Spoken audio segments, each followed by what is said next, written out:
Halo gengs, kembali lagi di Epic Cinema, cara menikmati film kapanpun, dimanapun. Vivarium adalah film yang akan kita bahas saat ini. Menceritakan sepasang kekasih yang terjebak di sebuah tempat yang tampak seperti labirin. Tujuan mereka hanya untuk mencari sebuah tempat tinggal, namun ternyata ada kelompok misterius yang menjadikan mereka sebagai pengasuh para bocil-bocil durjana. Tanpa berlama-lama, inilah dia Epic Cinema Vivarium.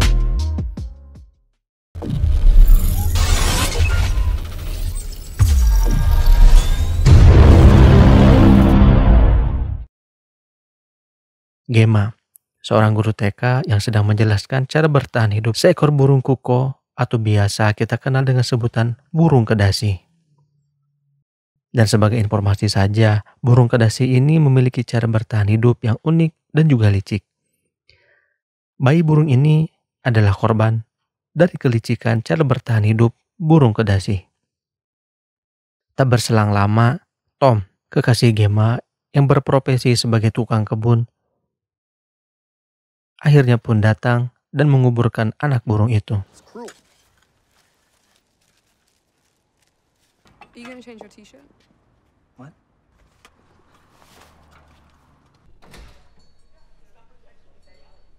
Sesuai rencana mereka sebelumnya, hari ini Gemma dan Tom akan mengunjungi beberapa perumahan.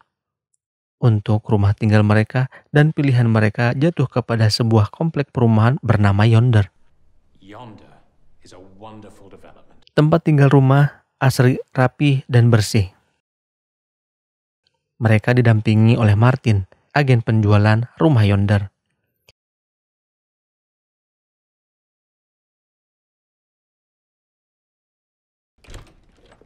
Rumah nomor 9 adalah unit rumah yang Martin rekomendasikan kepada mereka. Ia mengajak sepasang kekasih itu berkeliling melihat-lihat keadaan di dalam rumah. Mereka mengunjungi ruang tengah, ruang tamu, kamar utama,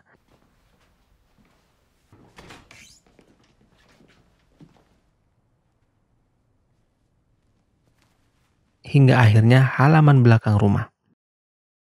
Namun, saat Martin menunjukkan halaman belakang rumah, sepasang kekasih itu ditinggalkan begitu saja tanpa sepatah kata. Mereka pun keheranan atas tindakan Martin. Merasa ada kejanggalan, mereka akhirnya memutuskan untuk pulang. Namun kejanggalan lainnya kembali terjadi. Saat Gemma mencari jalan untuk pulang, ia malah kembali ke tempat semula. Mereka berkali-kali melewati rumah yang sama, yaitu rumah nomor 9. Tom pun menjadi panik dan meminta bertukar posisi dengan Gemma agar ia bisa mengendari mobil. Namun inisiatif Tom ini tidak membantu. Setelah berjam-jam mereka mencari jalan keluar, sampai hari pun berganti malam, namun usaha mereka tidak membuahkan hasil. Kini bahan bakar mobil mereka habis. Mereka pun menyadari, mereka pun menyerah dan memutuskan untuk beristirahat dan kembali masuk ke dalam rumah nomor 9. Seharian mereka mencari jalan pulang, tentu saja membuat mereka lapar. Tom meminum champagne yang ditawarkan Martin saat mereka pertama masuk ke rumah nomor 9 ini. Dan Gemma memakan stroberi. Namun, makanan dan minuman ini terasa hambar. Keesokan harinya, Tom mengecek sekitar perumahan itu dengan menaiki atap rumah, berharap menemukan jalan keluar, namun yang terjadi malah sebaliknya. Dia melihat perumahan Yonder yang amat sangat luas, bahkan ia tidak menemukan ujungnya. Ia berasumsi, untuk jalan mengikuti arah sinar matahari, Tom berharap akan sampai di suatu sisi ujung perumahan yang misterius ini. Siang hingga malam, ia terus berjalan bersama Gemma. Hingga akhirnya, Gemma menemukan sebuah cahaya di dalam sebuah rumah dan ia pun berteriak kepada Tom untuk mengecek ke dalam rumah tersebut, berharap ada orang selain mereka yang bisa diajak sekedar bertanya atau mencari pertolongan. Apalagi sekarang mereka tengah kehausan dan kelelahan. Mereka terkejut. Ternyata rumah itu adalah rumah nomor 9 yang sejak awal mereka kunjungi dan tempati. Ditambah lagi, di depan rumah itu terdapat sebuah kardus berisi persediaan makanan yang munculnya entah dari mana. Ini membuat Tom stres dan frustasi. Ia merasa dipermainkan.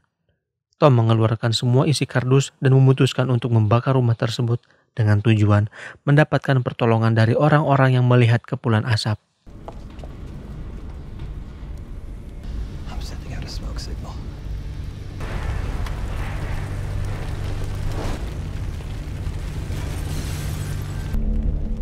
Mereka pun akhirnya terlelap tertidur karena kelelahan. Gemma mulai bangun. Perhatiannya tertuju pada sebuah kardus misterius yang entah dari mana datangnya lagi. Gemma mencoba mengecek isi kardus itu dengan rasa penuh penasaran. Ia berharap mendapatkan pertolongan. Namun kenyataan lagi-lagi bertolak belakang dengan yang mereka inginkan. Mereka malah mendapatkan masalah lain. Di dalam kardus itu ternyata berisi seorang bayi. Bertuliskan pesan, besarkan anak ini dan kalian akan bebas.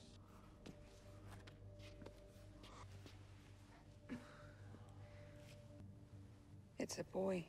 Alih-alih mendapatkan pertolongan, mereka dibuat bingung dan ngeri.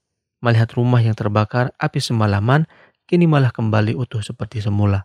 Mau tidak mau, akhirnya mereka harus membesarkan anak ini bersama-sama. Suka tidak suka, mau tidak mau. Singkat cerita, kini mereka hidup bertiga di perumahan misterius yonder. Tak terasa, mereka di sini sudah menghabiskan waktu hampir 100 hari. Namun, di usianya yang belum genap 1 tahun ini, bocah motan itu sudah bisa berjalan, berlari, bahkan menirukan gaya bicara orang dewasa. Someone must be everywhere has a way out. The goddamn house we looked at, we wouldn't have ended up here. How is this my fault, Tom? Tibalah saatnya waktu sarapan. Tingkah bocah ini semakin menjadi. Dia akan menjerit saat meminta makan. Gemma yang sudah lelah dengan tingkah bocah ini segera memberinya makanan. Dan dengan cara itu ia bisa meredam jeritan anak angkatnya. Kini Tom tidak tahu apalagi yang bisa ia kerjakan untuk mencari jalan keluar. Akhirnya ia nekat untuk menghajar siapapun yang melewati rumahnya. Karena baginya jebakan ini sudah keterlaluan. Ini sudah mengganggu fisiknya dan mentalnya. Ia menunggu sambil menikmati kepulan asap rokok. Setelah rokok habis, ia pun membuangnya di atas rumput halaman rumahnya. Namun tiba-tiba rumput itu seolah hidup, menghindari panas dari bara api rokok.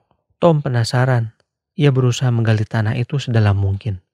Gemma pun ikut membantu menggali sekuat tenaga. Tanah itu cukup keras untuk digali menggunakan peralatan seadanya. Gemma putus asa dan dia menyadari sesuatu. Kardus yang biasanya selalu ada di depan rumahnya tiba-tiba hilang. Ia meyakini bahwa ada seseorang yang dengan sengaja mengambil atau memindahkan kardus itu. Ia pun mencoba memberitahu Tom atas kejanggalan ini. Namun, Tom bersikukuh dengan keyakinannya untuk menggali sampai ke dasar tanah. Suatu ketika, Tom jengkel dengan tingkah anak ini. Dia sudah tidak bisa menahan kegelisahan ini. Kondisi terisolir dan dipaksa untuk hidup bersama orang asing yang sangat aneh. Tom mengambil mangkuk anak itu dan melemparnya ke dinding.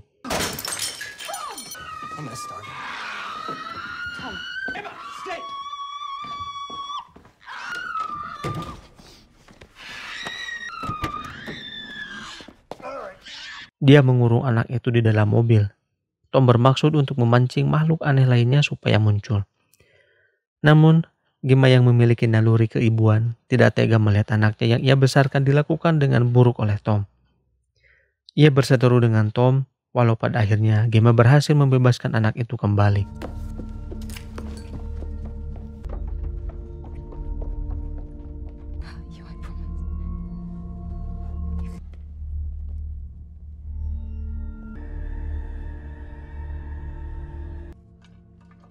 Tom menghabiskan sepanjang hari untuk menggali.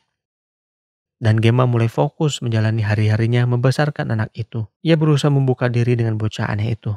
Ia bercerita tentang awan di tempat asal Gemma yang bentuknya bisa bermacam-macam.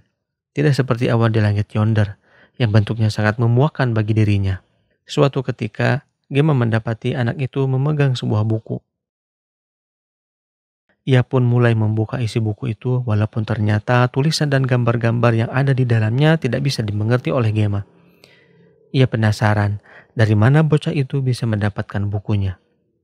Untuk mengetahui hal ini, Gemma mencoba memancing bocah misterius itu.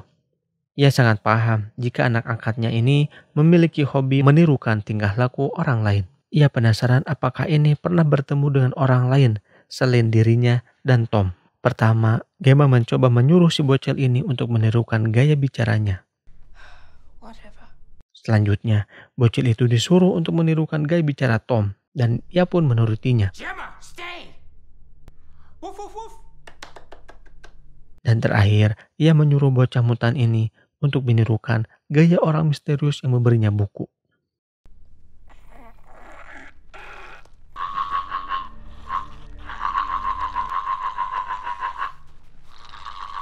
Are you overwhelmed again?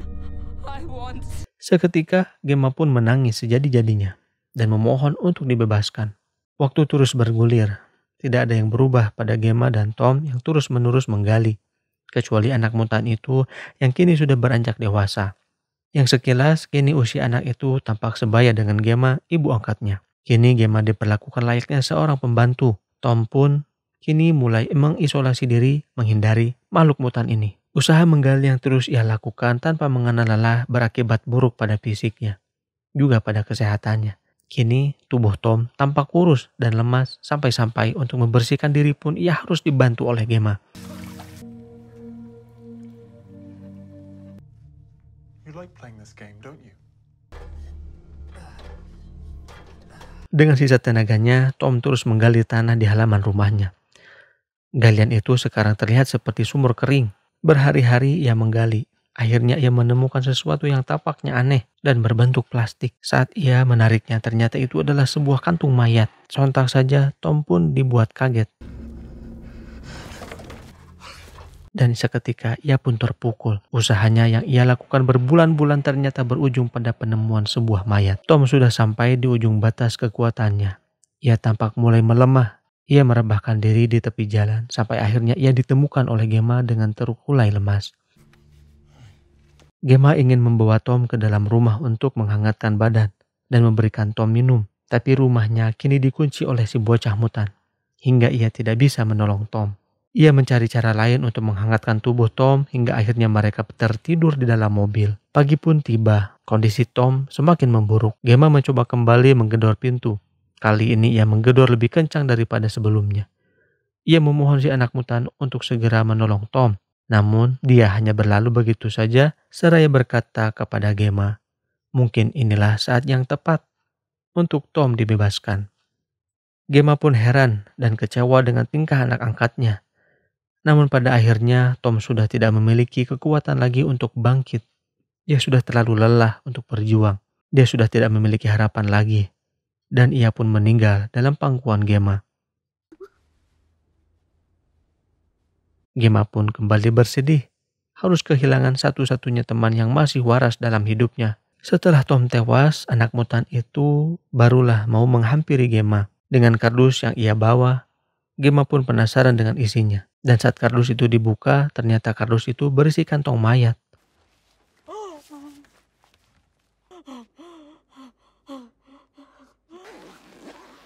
Dengan duka yang mendalam, dia terus meratapi Tom yang kini dimasukkan ke dalam kantong mayat untuk selanjutnya akan dikubur oleh anaknya. Si bocah mutan menggusur Tom menuju lubang galian yang selama ini Tom gali.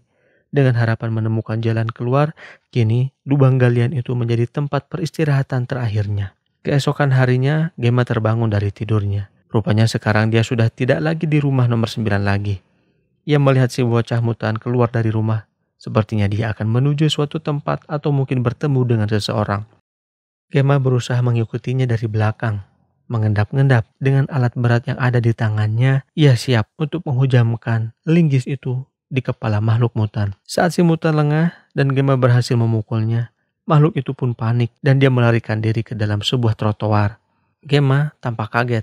Trotoar yang selama ini tampak biasa saja ternyata bisa diangkat dengan mudahnya. Ia mengajar anak mutan itu sampai ia masuk ke dalam sebuah dimensi. Dan pikiran kita pun akan dibuat bingung dan ikut berputar.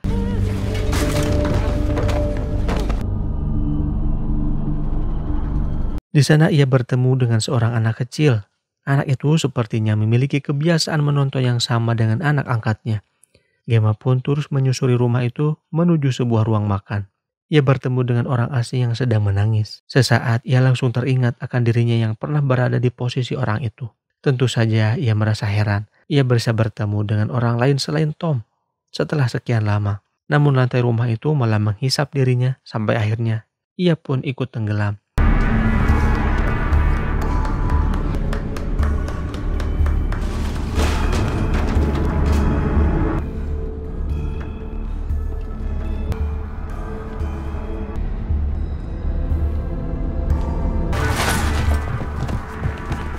Setelah terombang-ambing dalam dimensi yang aneh, Gemma pun kini sadar dari pingsannya dan ia mulai bangkit. Ia berusaha berjalan keluar untuk mencari simutan.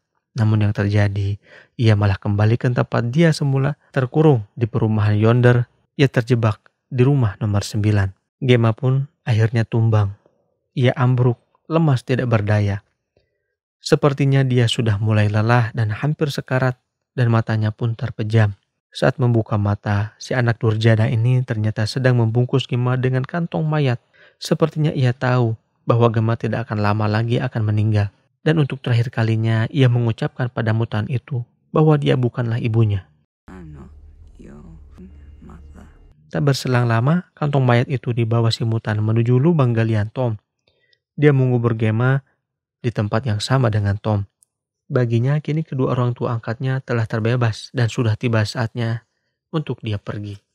Mengakhiri film ini, bocah mutan itu mendatangi kantor yonder tempat pertama kali Gemma dan Tom bertemu Martin, sang marketing yonder.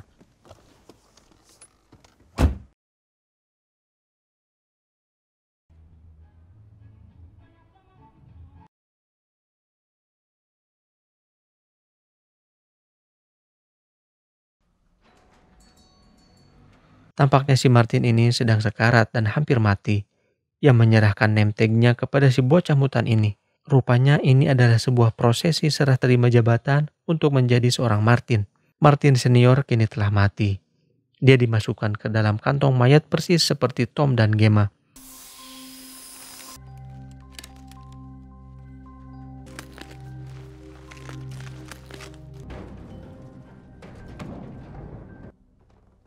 Setelah semuanya menjadi rapi, Martin Junior ini telah siap-siap menerima calon mangsa yang baru.